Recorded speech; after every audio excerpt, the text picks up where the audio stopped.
It is up, everyone. This is Captain Eon speaking, and I'd like to share from chapter 1, verses 8 to 9, as well as referencing chapter 3, verses 25 to 26. All on the idea of always bearing.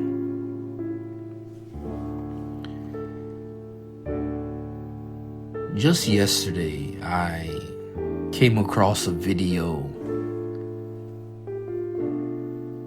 involving Eugene Peterson, and I have come to discover and really admire the work that God used him for. He's the actual author of the message translation of the Bible, and that translation is very fond to me, as it is the first version of the Bible that I actually went through, and it really brought greater meaning to God's word for me, for my life. But in this video, it's talking about his relationship between himself and the singer Bono from YouTube. But what really resonated with me was something that Bono said, and he referenced what I would only just attribute to his take on this walk of faith, in that it is one of truthfulness. And I agree with this sentiment, and I can't remember where I also heard this idea before, but I must concur that my belief and my understanding is that in order to truly follow God, to obey his commandment, to love him with the whole heart, whole mind, whole being, it's only possible through the truth, being completely and totally honest with oneself about everything, all matters. And as I say this, I can't help but recall one of the tenets in the recovery programs. And I believe the first core value is honesty.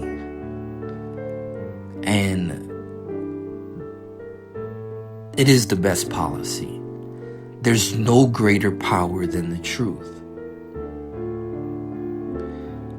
But I pose the question, with that said, what does this really look like from both sides? All of this thought process is the result of the aforementioned chapter 1, verse 8. And it references here, as God does a few times throughout the word, about the nakedness. And in this reference, and usually the connotation has to do with shame. Again, here it talks about, the nakedness of his people and how they are being despised and made fun of by those around them. And I started thinking about this idea of nakedness a bit further. First of all, going to the beginning, I personally believe that because God can do all things, anytime he wants. There must be a specific reason why things are the way they are. And I'm always seeking deeper understanding to say, Lord, what are you saying through this? What can I glean from this? What can I take from this to understand more, to draw closer? And so I contemplate the fact that in the beginning, Adam and Eve were bare. Nothing between them and God. And even after their eyes had been opened, he asked a question to them when Adam said he was naked. He said, "Who told you that? Where does this concept come from?"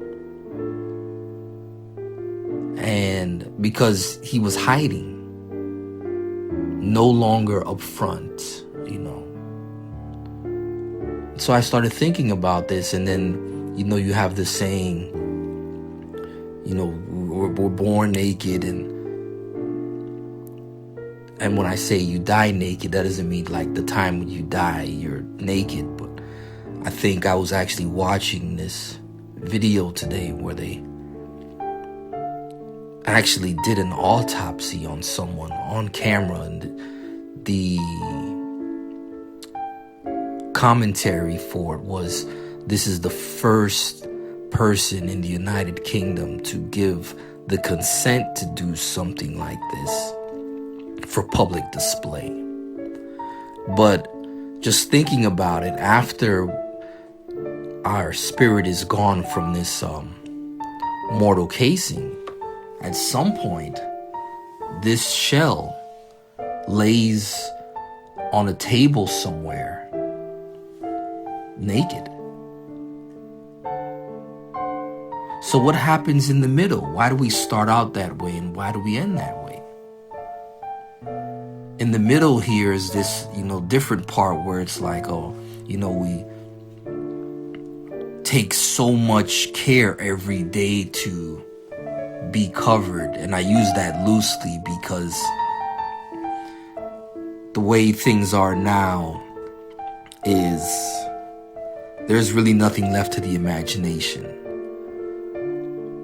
So ultimately, people are walking around basically naked, but really covered up with a lot of other stuff. And I believe that's what God is dealing with me about regarding this idea of always bearing. I must always be in a place of nakedness, because ultimately there is no hiding from him anyways. So it'd be just like Adam in the garden thinking he's hiding when God always knew where he was. And for me, that becomes the man-made barriers that I put up that prohibit me from following him like I should, in a manner that's pleasing to him, because that's ultimately my desire, is to be pleasing to him. And to do this, I believe it comes through living an exposed life, exposing it, and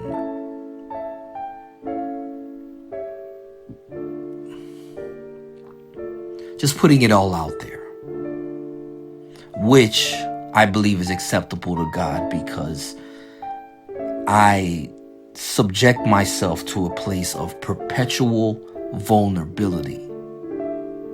And for me, that is the place where he can use me. I am pliable. I am shapeable. I am moldable. And as he says in chapter 3, verses 25 to 26, this is the place where those that dare to be bare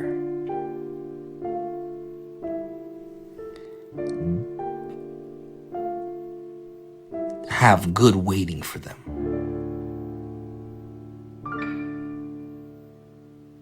Caption this. There's something very liberating about shedding all of those layers. Sir.